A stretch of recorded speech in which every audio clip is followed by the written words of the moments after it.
کہ میں کسی پر زبردستی مسلط رہوں۔ لائبہ اپنے کپڑے بیگ میں رکھتی ہوئی سنجیدگی سے بولی، لائبہ پلیز، میرا یہ مقصد نہیں تھا، میں تمہیں نہیں جانے دوں گی۔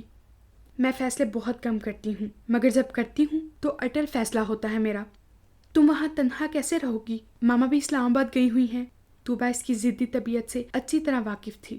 اپنی جذباتیت پر اسے شدید غصہ آ رہا تھا۔ تمہیں میری تنہائی کی فکر کرنے کی ضرورت نہیں ہے۔ تنہائی میرا نصیب ہے اور گھر میں نوکر موجود ہیں۔ ویسے بھی ماما آج کل میں آنے والی ہیں۔ اوکے۔ وہ شال درست کرتے ہوئے بیگ اٹھا کر بولی، نہیں، میں تمہیں نہیں جانے دوں گی۔ میں ابھی شاہ کو بلاتی ہوں۔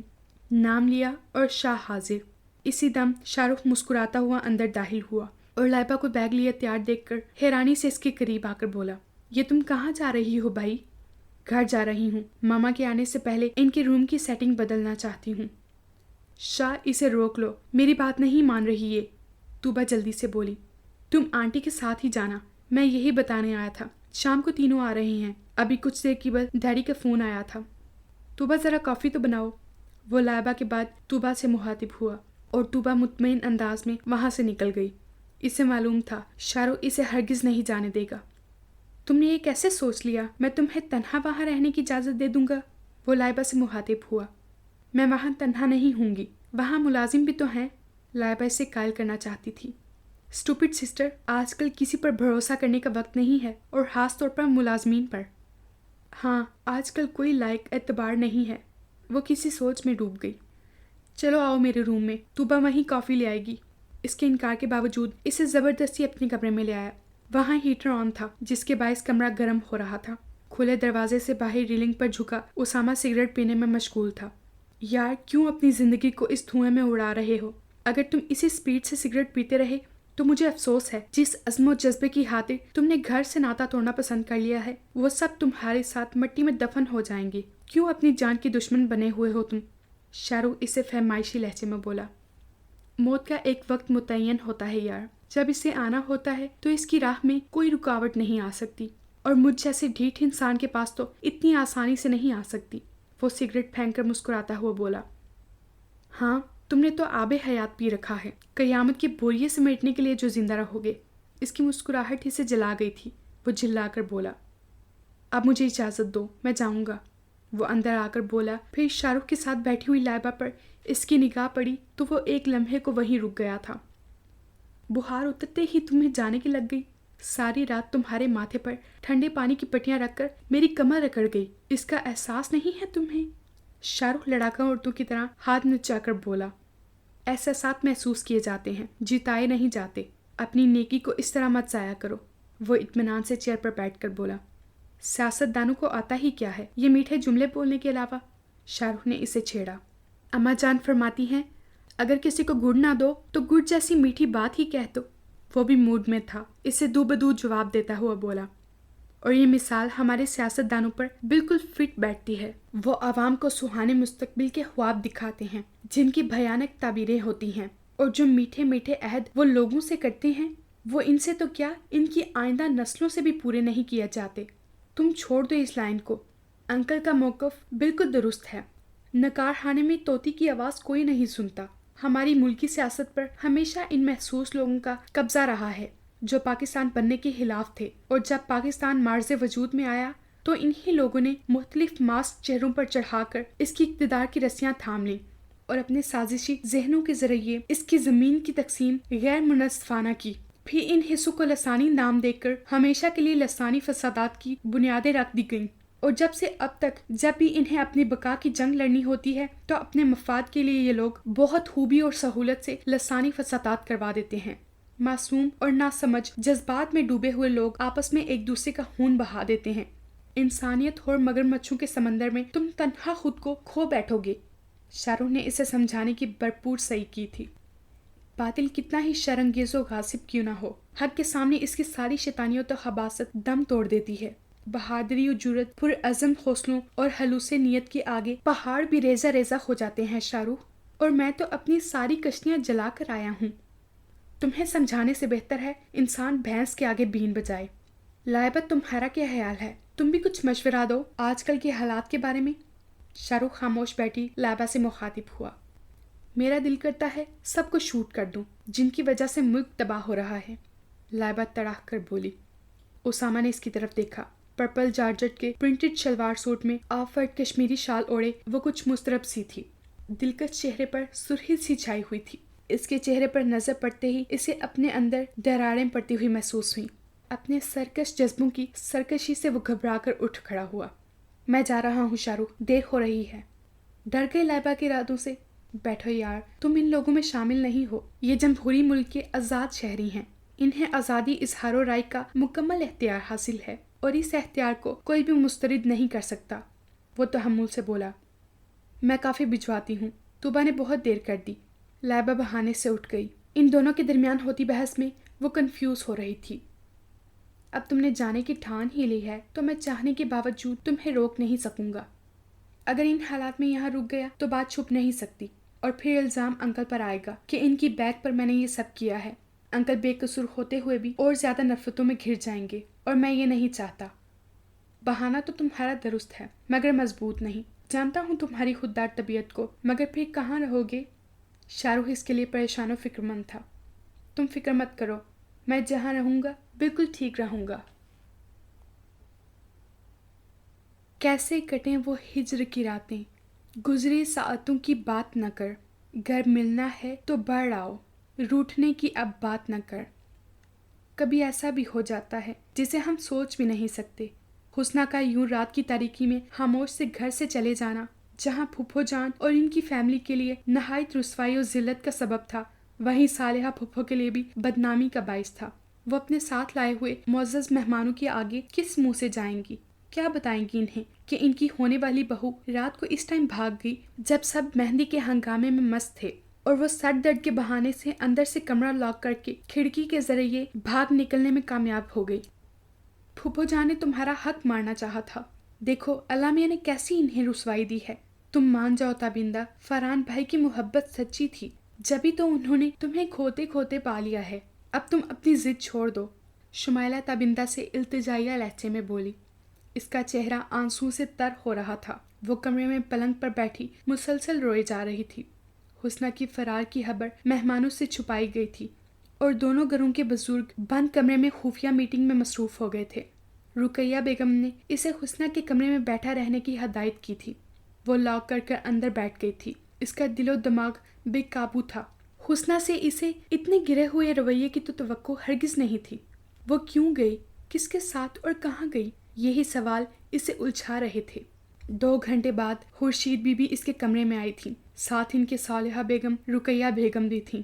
وہ اپنی امی کو اچانک دیکھ کر پریشان ہوئی تھی کہ صالحہ پھپھو نے اسے بدحواس کر ڈالا تھا۔ تابندہ، ہمیں افسوس ہے کہ ہم دونوں بہنوں نے تمہارے ساتھ بہت زیادتی کی ہے، بہت دل دکھایا ہے تمہارا، جس کی سزا ہمیں مل گئی ہے۔ بیٹی، اب ہماری عزت تمہارے ہاتھ میں ہے۔ شام کو نکاح اور رخصتی ہے۔ حسنہ ہمارا منہ کالا کر کے چلی گئی ہے، گھر مہمانوں اور رشتہ داروں سے بھرا ہوا ہے۔ بارات میں تمہارے خالو کے رشتہ دار بھی ہیں جو بہت اعلیٰ سٹیٹس سے تعلق رکھتے ہیں۔ بارات اگر ایسے ہی واپس جائے گی تو سوچو کتنی بدنامی ہوگی کہ میرے میکے والے ایسے گھٹیا لوگ ہیں۔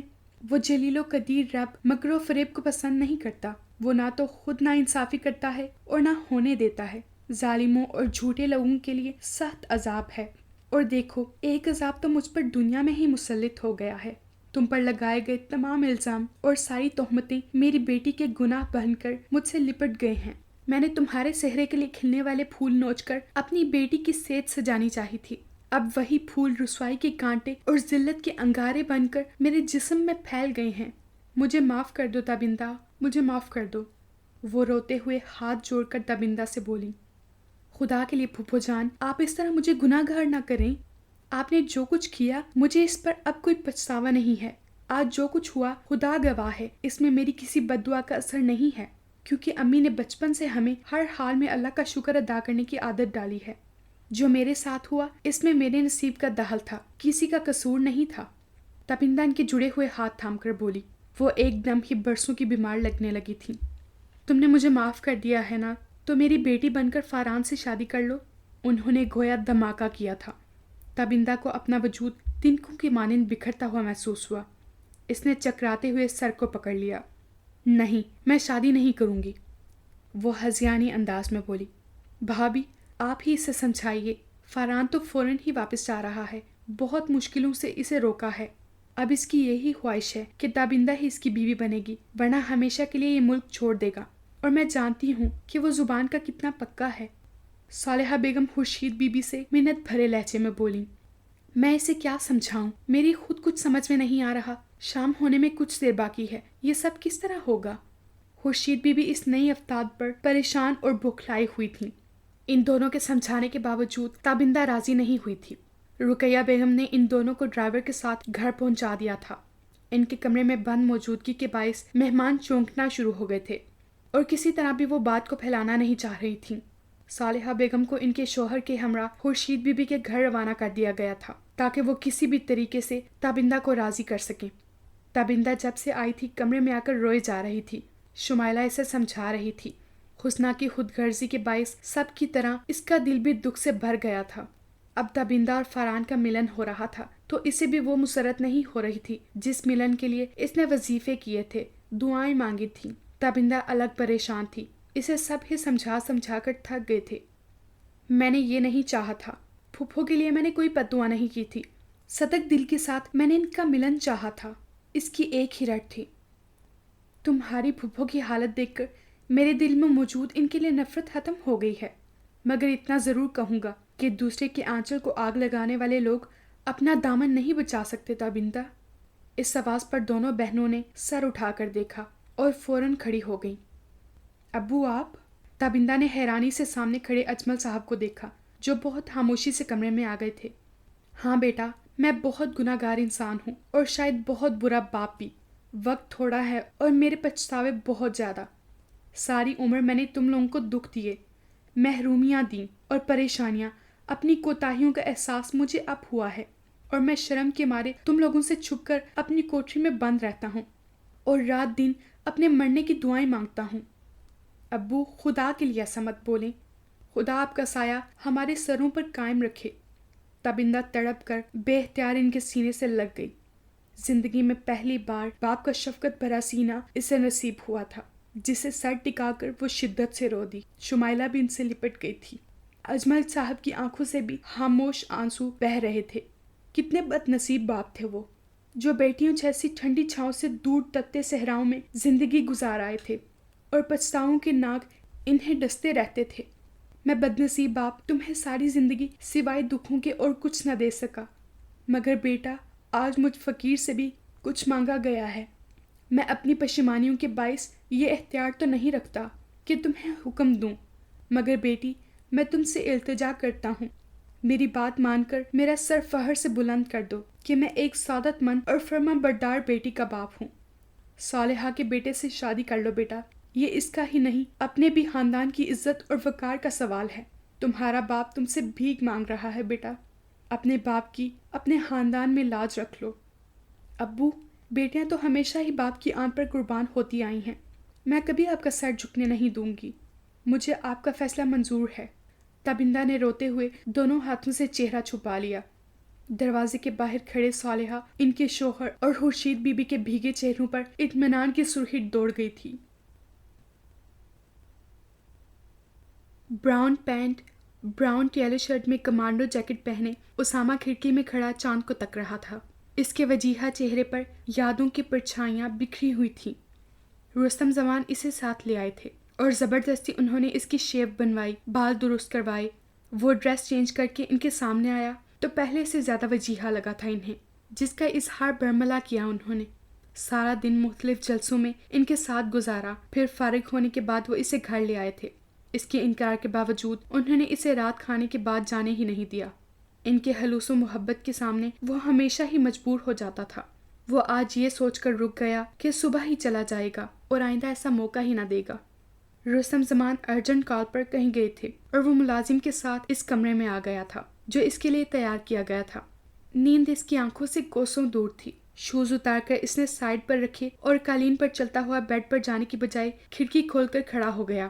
آنکھوں کے آگے بہت سارے چہرے گھوم رہے تھے، وہ پیارے اور شفیق چہرے ممتا اور پیار کے نور سے چمکتے ہوئے بے مثال چہرے اس کی نگاہوں میں گھوم رہے تھے۔ اس کے اندر بے چینی و اضطراب بڑھ رہا تھا۔ پھر ان چہروں میں ایک چہرہ بہت واضح ہوتا گیا. اس کے اندر آگ بھڑکنے لگی اور اس کے شعلے بلند ہوتے گئے. اس نے وحشت زدہ ہو کر جیکٹ سے لائٹر اور سگریٹ نکالی اور اس کے ذریعے اپنے اندر لگی ہوئی آگ کا دھواں باہر نکالنے لگا. میں تم سے نفرت کرتی ہوں، شدید ترین نفرت.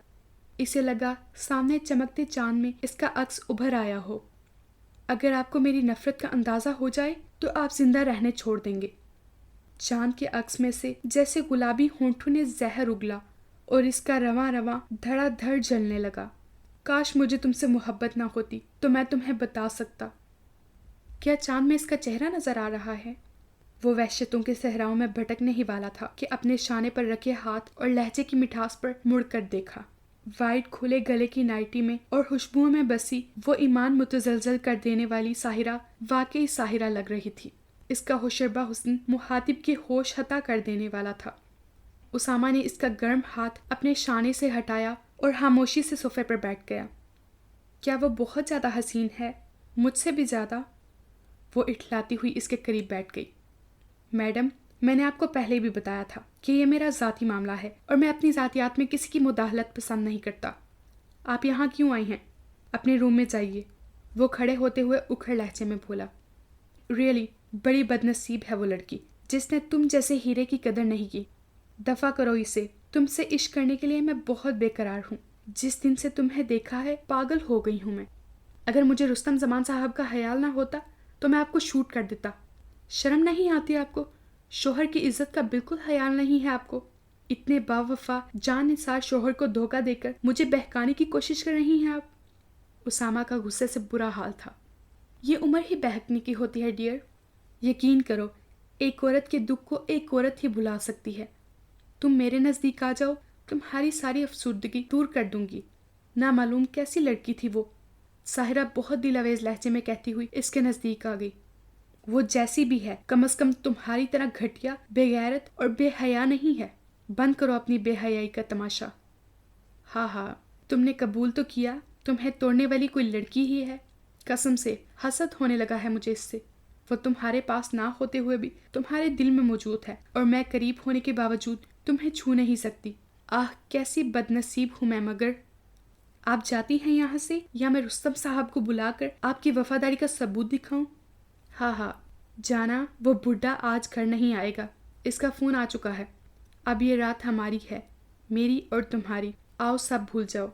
میری طرف دیکھو، مجھ میں کیا کمی ہے؟ خوبصورت ہوں، جوان ہوں. ایک دفعہ، صرف ایک دفعہ میرے نزدیک آ جاؤ، سارے غم بھلا دوں گی. پلیز اسامہ، کم آن. وہ جذباتی انداز میں اسے لپٹتے ہوئے بولی. اسامہ نے اس کے بال پکڑ کر اسے خود سے دور پھینکا. دوسرے لمحے وہ زخمی ناگن کی طرح بل کھاتی ہوئی اٹھ گئی تھی. قبل اس کے کہ میں تمہارا خون کر دوں، دفع ہو جاؤں یہاں سے. وہ اپنے شعلے اگلتی آنکھوں سے اسے دیکھتا ہوا دھاڑا. میرا نام بھی ساحرہ ہے. میرے آگے پتھر بھی موم ہو جاتے ہیں. تم میری بات مانو گے، تمہیں میری خواہش پوری کرنی ہوگی، ورنہ دیکھو ایسے حالات پیدا کر دوں گی میں. اپنا لباس پھاڑ ڈالوں گی اور صبح اپنا یہ پھٹا ہوا لباس اس بڈھے کے علاوہ سب پریس والوں کو دکھاؤں گی کہ تم نے رستم زمان کی گھر میں غیر موجودگی سے فائدہ اٹھا کر مجھے بے آبرو کیا. پھر تمہارا سارا کیریئر مٹی میں مل جائے گا. لوگ دشمن ہو جائیں گے تمہارے. عوام تھوکیں گی تم پر. اسامہ ڈیئر، تم ساری زندگی ذلت کی گزارو گے، کبھی اپنی بے گناہی ثابت نہیں کر سکو گے. بولو اب کیا بولتے ہو؟ اس کی نگاہوں میں شیطانی چمک تھی. میں بہت بکھرا ہوا انسان ہوں ساحرہ، پلیز مجھے مزید مت بکھیرو. وہ بیڈ پر شکست خوردہ سا لیٹتے ہوئے بولا. ساحرہ کا سحر تمہیں سمیٹ لے گا جان. ساحرہ مسرور سی اس کے نزدیک بیٹھتے ہوئے بولی. خیر اب بھی کوئی بات نہیں. جب بھی میں تنہا ہوں گی تمہیں رنگ لیا کروں گی. تم آ جایا کرو گے نا؟ یہ کیا کر رہے ہو؟ اسامہ نے ایک دم ہی اسے بیڈ سے دھکا دے کر نیچے گرا دیا. خود بھی بیڈ سے نیچے آ گیا تھا. تم جیسی عورتیں باوفا اور باحیا عورتوں کے کردار پر لگنے والا بے حیائی کا داغ ہو، جو اپنے شوہر کے علاوہ دوسرے مرد کا تصور بھی حرام سمجھتی ہیں. تم جیسی بدکار عورتیں نوجوانوں کو گناہ کے اندھیروں میں بھٹکا کر گمراہی کے رستے پر ڈال دیتی ہیں. تمہیں زندہ نہیں چھوڑوں گا. میرا نام بھی اسامہ ملک ہے. بچپن سے مجھے مذہب کے اصولوں پر چلنے کی ہدایت دی گئی ہے. تم جیسی لاکھ فحشائیں بھی مجھے گناہ کی دلدل میں نہیں گھسیٹ سکتی. وہ دونوں ہاتھ اس کی گردن پر رکھے دبائے جا رہا تھا. اس وقت وہ جنونی ہو رہا تھا. ساحرہ کی آنکھیں پھٹ گئی تھیں. وہ خود کو بچانے کے لیے بری طرح مچل رہی تھی۔ ایک لمحے کے لیے اسامہ کی گرفت ڈھیلی ہوئی اور اسی لمحے وہ تڑپ کر اسامہ کی گرفت سے نکل گئی۔ تم پاگل ہو گئی ہو، مجھے مار کر تم نہیں بچ سکو گے، وہ کھانستے ہوئے بولی۔ میں اس معاشرے سے برائیوں کا خاتمہ چاہتا ہوں اور تم جیسے برائیوں کا سب سے پہلے خاتمہ ہونا چاہیے، وہ اس کی طرف بڑھتا ہوا سخت لہجے میں بولا۔ اسامہ پلیز مجھے معاف کر دو، فار گاڈ سیک، میں اب کبھی ایسا نہیں کروں گی۔ اسامہ کی آنکھوں میں اترے ہوئے خون کو دیکھ کر وہ اپنے جذبات و خواہشات کو بھول گئی تھی۔ دروازہ کھول کر وہ باہر بھاگ نہیں سکتی تھی کیونکہ دروازہ دور تھا۔ اس کے اور اسامہ کے درمیان فاصلہ چند قدموں کا تھا اور اسامہ کی آنکھوں میں اسے اپنی موت نظر آ رہی تھی۔ میں تمہیں کچھ کرنے کے لیے زندہ کب چھوڑوں گا، وہ صفاق لہجے میں بولا۔ مجھے رستم کی قسم، اب میں ایسا کبھی نہیں کروں گی، وہ گھگھیاتے ہوئے بولی۔ رستم، وہ بڈھا، ان کی قسم تم کھا سکتی ہو کیونکہ وہ تمہیں عزیز ہی کب ہیں۔ نہ معلوم کب سے تم اس شریف انسان کی عزت اپنی ہوس پرست طبیعت اور ناپاک جذبوں سے رونگتی آ رہی ہو، اور وہ تمہارے اس گھناؤنے روپ سے بے خبر تمہاری محبت میں ڈوبے ہوئے ہیں۔ میں توبہ کر چکی ہوں، میری بات کا یقین کرو، مجھے مار کر تمہارا کیریئر خراب ہو جائے گا، جیل ہو جائے گی تمہیں۔ دیکھو، وہ خوفزدہ ہو کر دیوار سے لگ گئی۔ اسامہ نے اس کے نزدیک پہنچ کر دونوں ہاتھ اس کی گردن پر جما دیے۔ تمہیں اس لڑکی کی قسم، اس لڑکی کے صدقے میں میری جان بخش دو، وہ ہذیانی انداز میں چیخی تھی۔ اسامہ کے اس کی گردن پر جمے ہوئے ہاتھ اس کی گردن پر یک لہت ڈھیلے پڑ گئے تھے۔ جاؤ، تمہیں اس کی پاک دامنی اور معصومیت کے صدقے میں معاف کیا، مگر یاد رکھنا، پہلے اور آخری بار، مگر آئندہ۔ ساحرہ کو حقارت سے ایک طرف دھکیل کر وہ دروازے سے باہر نکل گیا۔ کیا سوچ رہے ہو انور؟ بہت زیادہ سوچنا بھی بعض دفعہ نقصان دہ ہوتا ہے، اس کے برابر میں بیٹھے ہوئے ہاورڈ نے اس کا شانہ ہلاتے ہوئے مخاطب کیا۔ ہاورڈ، میں نے آج تک جو برا کام کیا ہے اپنے بھٹکے ہوئے خیالات اور ناآسودہ خواہشات کے بے لگام گھوڑے پر بیٹھ کر کیا ہے۔ مجھے بچپن سے فوج میں بھرتی ہونے کا بہت شوق تھا، فوجی مجھے بہت اچھے لگتے تھے۔ اماں بتاتی تھی فوجی بہت بہادر ہوتے ہیں، اپنی جان کی پرواہ کیے بغیر اپنے ملک کی حفاظت کرتے ہیں، وہ ملک کی آزادی اور سلامتی قائم رکھنے کی خاطر اپنی جان ہتھیلی پر رکھے رہتے ہیں۔ آج پھر تجھے بخار چڑھ گیا وطن کی محبت کا۔ انور یار، تجھے کتنی بار سمجھایا ہے، اب یہ تیری لائن نہیں رہی، اب تو صرف اور صرف سرکار کا سرگرم اور قابل اعتماد کارکن ہے، جسے عرف عام میں لوگ دہشت گرد کے نام سے پکارتے ہیں۔ ہاورڈ اس کے شانے پر ہاتھ رکھ کر نرمی سے بولا کیونکہ وہ انور کی کیفیت کو بڑی اچھی طرح سمجھ رہا تھا۔ ہاورڈ، خاموش رہو، وہ جھٹکے سے کھڑے ہوتے ہوئے بولا۔ عقل مند لوگ حقیقت سے آنکھیں نہیں چرایا کرتے دوست، ہم دہشت گرد ہیں۔ میں چلا جاتا ہوں، مگر پہلے تم مجھے جواب دو، سرکار کے ہدایات پر کب تک عمل کرو گے؟ میں اب تھک چکا ہوں، اس سے کہنا کہ انور اب لوٹ کر آنے والا نہیں ہے، میں اب مزید اس کے اشاروں پر نہیں ناچ سکتا، اسے جو کرنا ہے کرے، میں سب کچھ برداشت کر سکتا ہوں مگر اپنے نام کے ساتھ دہشت گرد کا اضافہ برداشت نہیں کر سکتا۔ جاؤ، کہہ دو جا کر اس سے، انور جنونی انداز میں چیخا۔ ارے کچھ معلوم ہوا میرے بچے کا؟ کہیں سے کچھ پتا چلا؟ اماں جان روحیل صاحب کی شکل دیکھ کر ہذیانی انداز میں بولی۔ اس وقت ان کے کمرے میں سب جمع تھے۔ اسامہ کو گھر سے نکلے ہوئے اب ایک ہفتہ ہو چکا تھا۔ بہت کوشش کے باوجود وہ لوگ یہ معلوم کرنے میں ناکام رہے تھے کہ اسامہ ملک کہاں ہے۔ اماں جان کی رو رو کر بری حالت تھی اور گھر کے دوسرے لوگ الگ پریشان اور فکر مند تھے۔ کسی کی نظر لگ گئی اماں جان ہمارے گھر آنے کو، نہ معلوم کس کی بددعاؤں کا اثر ہے، جو ہمارے بیٹے گھر کا سکون و چین اور آرام کھو کر در بدر ہو رہے ہیں۔ ہم نے تو کسی کی حق تلفی نہیں کی، کبھی کسی کا برا نہیں چاہا، پھر کیوں خوشیاں ہم سے روٹھ گئی ہیں؟ کیوں کہکہوں سے گونجتے در و دیوار سے ویرانیاں اداسیاں جھانکنے لگی ہیں؟ کسی کی آہیں کیوں ہمارے آنگن میں گونجنے لگی ہیں؟ عظمت بیگم جو پہلے ہی نبیل کی جدائی کا دکھ برداشت کر رہی تھی، اسامہ کے متعلق اماں جان اور کوثر بھابھی سے سن کر بہت رنجیدہ ہو گئی تھی۔ اسامہ کے جانے کا دکھ انہیں اسی طرح محسوس ہو رہا تھا جیسے نبیل کا۔ ان تینوں بہوؤں میں مثالی محبت تھی۔ فوزیہ کا نامعلوم کیا حال ہو رہا ہوگا۔ اسد اسے زبردستی لے گیا ہے، شاید فوزیہ کو اسامہ کے کسی ایسے دوست کا ایڈریس معلوم ہو جسے ہم نہ جانتے ہوں، اسامہ اس کے پاس رک گیا ہو۔ اماں کے دائیں جانب بیٹھی ہوئی کوثر بیگم بولی، میں اسامہ کے سب دوستوں کو جانتا ہوں اور ان سب سے بھی معلوم کر لیا ہے میں نے، مگر وہ بس یہی کہہ رہے ہیں کہ ان سے ملاقات کیے تو بہت عرصہ ہو چکا ہے۔ ریاض سے چھوٹا فیاض صوفے پر اپنے برابر بیٹھے ہوئے روحیل صاحب سے مخاطب ہوا۔ میں رستم زمان صاحب کے گھر تک بھی گیا تھا۔ وہ کہہ رہے تھے اسامہ سے ان کی ملاقات 1 ہفتہ قبل ہوئی تھی۔ اس کے بعد وہ ان سے نہیں ملا۔ وہ بھی پریشان ہیں۔ روحیل کی کشادہ پیشانی پر فکر و پریشانی کے جال تھے۔ اسد بھائی بعض دفعہ بہت جذباتی فیصلے کر دیتے ہیں۔ اکلوتی اولاد کو بھی اپنے سخت مزاج اور ٹھوس فیصلوں کے بھنور میں ڈال دیا ہے۔ بچوں کو اس طرح ڈیل کیا جاتا ہے۔ بہت سمجھایا تھا اسامہ کو میں نے بھی، اور فوزیہ نے بھی۔ خود اسد نے بھی اسے باز رکھنے کی کوشش کی، مگر وہ تو جیسے باغی ہو گیا تھا۔ اماں جان بھرائے ہوئے لہجے میں بولی۔ اماں جان، اگر بچے ضد کریں تو کیا ماں باپ بھی ان سے ضد کرنے لگتے ہیں؟ کرنے دیتے اسے منمانیاں۔ کب تک کرتا وہ؟ بہت جلد تھک کر بیٹھ جاتا۔ صحراؤں میں ننگے پیر زیادہ دیر نہیں چلا جاتا۔ آدمی تھک ہار کر تھوڑی دیر بعد ہی واپسی کے لیے قدم بڑھا دیتا ہے۔ اسد بھائی کی جذباتیت نے کتنے مسئلے پیدا کر دیے ہیں۔ خود بھی بھابھی کو لے کر اسلام آباد چلے گئے ہیں۔ یہاں ہوتی تو سب کے ساتھ مل کر اپنے دل کا بوجھ تو ہلکا کر لیتی، مگر ان کے سامنے تو وہ ایک آنسو نہیں بہا سکتی۔ اماں جان، تھوڑا سا سوپ پی لیں۔ زینی سوپ کا پیالہ لے کر ان کے قریب بیٹھتی ہوئی بولی۔ مجھے بھوک نہیں لگ رہی، وہ ہاتھ سے منع کرتے ہوئے بولی۔ 1 ہفتے سے آپ برائے نام کھا رہی ہیں، کتنی کمزور ہو گئی ہیں آپ۔ اسامہ بھائی آپ کی حالت دیکھیں گے تو کتنا غصہ ہوں گے۔ ماریا ان کے نزدیک بیٹھتے ہوئے بولی۔ وہ آئے تو صحیح، دیکھے تو میں کیسے جی رہی ہوں اس کے انتظار میں۔ اس کی جدائی کے دکھ میں نہ جی رہی ہوں اور نہ مر رہی ہوں۔ آ کر ایک دفعہ دیکھ تو لے، کیسے اس کی جدائی نے میری ممتا کو بے سکون کر دیا ہے، کیسے اس کی یاد میرے دل کا زخم بن گئی ہے۔ اس کے چاند سے چہرے کو دیکھنے کے لیے میری آنکھیں ترس گئی ہیں۔ اس کی لاڈ بھری باتیں سننے کے لیے میرے کان ترس گئے ہیں۔ کہاں جاؤں میں، کہاں سے لاؤں اپنی آنکھوں کی ٹھنڈک کو؟ اسامہ، میرا اسامہ۔ اماں جان ایک دم ہی بچوں کی طرح پھوٹ پھوٹ کر رو دیں۔ ان کی حالت دیکھ کر وہ چاروں بھی بے آواز رونے لگی تھیں۔ فیاض اور روحیل صاحب ایک دوسرے کی طرف دیکھ کر رہ گئے۔ فیاض کی آنکھیں بھی چھلکنے کو تیار تھیں۔ وہ تیزی سے باہر نکل گیا۔ اماں جان، بدشگونی مت کریں، ہمت سے کام لیں۔ آپ تو ہمت و حوصلے کا پہاڑ ہیں۔ اگر آپ بھی ہمت ہار گئیں تو ہماری ہمت کیسے بندھے گی؟ آپ بے فکر رہیں، اسامہ زیادہ دن آپ سے دور نہیں رہ سکتا۔ وہ بہت جلد آئے گا آپ کے پاس۔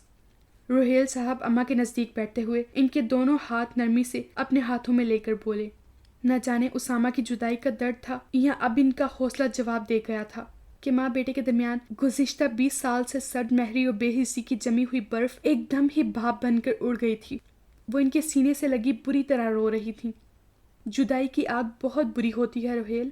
اماں، اس آگ میں مجھ سے زیادہ کوئی بد نصیب باپ نہیں جلا ہوگا۔ اس آگ نے میری روح تک کو جھلسا دیا ہے۔ وہ گویا خود سے مخاطب تھے۔ اگلے ماہ سے فائنل سیمسٹر شروع ہو رہے ہیں اور تم دونوں کو ہی فکر نہیں ہے۔ سارا دن خوشگپیوں میں گزار دیتی ہو۔ تیزی سے نوٹس بناتی ہوئی لائبہ ہنا اور سمیرا سے تنبیہی لہجے میں بولی، جو بہت دیر سے باتوں میں مگن تھیں۔ ہمیں تمہاری طرح ایک گریڈ لینے کا خطب نہیں ہے۔ ہماری تیاری صرف امتحان شروع ہونے سے 1 ہفتہ قبل ہوتی ہے۔ سمیرا چوئنگم چباتی اطمینان سے بولی۔ میں اتنی پریشان ہوں اور تم لوگوں کو میرا کوئی احساس ہی نہیں ہے۔ ہنا ان دونوں کی طرف دیکھتے ہوئے گلوگیر لہجے میں بولی۔ ارے تم تو سنجیدہ ہو، کیا ہوا؟ لائبہ پین نوٹ بک میں رکھتی ہوئی حیرانی سے اس کی طرف جھک گئی۔ ممی کا بھانجا ہے، ممبئی سے آئی ہیں نسیم آنٹی، ممی کی دور کی عزیزہ ہیں اور اپنے بیٹے کا رشتہ لائی ہیں میرے لیے، ہنا نے رنجیدہ لہجے میں کہا۔ اس میں پریشان ہونے والی کیا بات ہے؟ لائبہ اطمینان سے بولی، جبکہ اس کے انداز پر سمیرا کھلکھلا کر ہنس پڑی۔ ہاں، میرا مذاق تم نہیں اڑاؤ گی تو کون اڑائے گا؟ ہنا سنجیدگی سے اس سے خفا ہوئی۔ بائی گاڈ، ہنا میں تمہارا مذاق نہیں اڑا رہی، سمیرا اسے ناراض دیکھ کر خوشامدی لہجے میں بولی۔ تم وہاں شادی نہیں کرنا چاہتی، لائبہ پین دباتے ہوئے بولی۔ تم جانتی ہو میں نادر کے علاوہ کسی دوسرے کا نام سننا پسند نہیں کرتی۔ اوہ سوری، میں بھول گئی تھی، کیا یہ سلسلہ ابھی بھی برقرار ہے؟ لائبہ مسکراتے ہوئے بولی۔ تمہارا کیا مطلب ہے؟ وہ مجھ سے فلرٹ کر رہا تھا؟ ہنا اس کی گرین روشن آنکھوں میں دیکھتے ہوئے بولی۔ میرے خیال میں تعلیم کے دوران ایسی لو سٹوریز جسٹ فار انجوائمنٹ ہوتی ہیں۔ اس کا شوہی برا انداز، ہونٹوں پر گھلتی مسکراہٹ، وہ بہت حسین لگ رہی تھی۔ ان دنوں تو اس کا موڈ بھی بہت فریش رہتا تھا۔ تم نے یہی سوچ کر اسامہ کے جذبوں کی پذیرائی نہیں کی، سمیرا نے مسکرا کر کہا۔ یہاں بھی اس کا ذکر، میرے پاس فالتو ٹائم نہیں تھا جو میں کسی کے جذبوں کی جانچ پڑتال کرتی۔ اسامہ کے نام پر اس کا چہرہ جھک گیا تھا۔ جذبوں کو جاننے کے لیے ٹائم کی نہیں، حساس و گداس دل کی ضرورت ہوتی ہے، جو ہر صنف نازک کو اللہ تعالیٰ نے عطا کیا ہے۔ اسامہ بھائی کے بدلتے رنگ جب ہم لوگ محسوس کر چکے تھے تو تم تو ہم سے زیادہ حساس طبیعت کی مالک ہو، اور لڑکی اپنی طرف اٹھنے والی ہر نگاہ کی شناخت رکھتی ہے، پر یہ کس طرح ممکن ہے کہ تم ان جذبوں سے بے خبر ہو؟ ہینا اس کے چہرے پر نگاہ ڈالتے ہوئے مسلسل بول رہی تھی۔ میرے خیال میں رشتے کے تصور نے تمہارے حواس منتشر کر دیے ہیں، جس کے لیے میں تمہیں گرم گرم کافی پلواتی ہوں۔ چلو آؤ۔ لائبہ اپنی گھبراہٹ چھپاتے ہوئے ٹیبل پر سے کتابیں سمیٹتے ہوئے بولی۔ یہ فرار ہے حقیقت سے۔ انسان نگاہیں جب ہی چراتا ہے جب اس کے دل میں چور ہوتا ہے۔ اس چوری کی تصدیق تمہاری گھبراہٹ سے ہو رہی ہے، سمیرا مانی خیز لہجے میں بولی۔ یہ کہانی بہت فرسودہ ہو چکی ہے کہ لڑکا لڑکی ملتے ہیں، کچھ عرصے ان میں اختلافات رہتے ہیں اور رفتہ رفتہ وہ اختلافات شدید محبت میں بدل جاتے ہیں۔ پھر کچھ وعدوں اور قسموں کے سین آتے ہیں۔ کچھ وقت دونوں کے والدین ظالم سماج بن کر راہ میں مشکلات پیدا کرتے ہیں، اور پھر آخرکار وہی انجام، یعنی شادی۔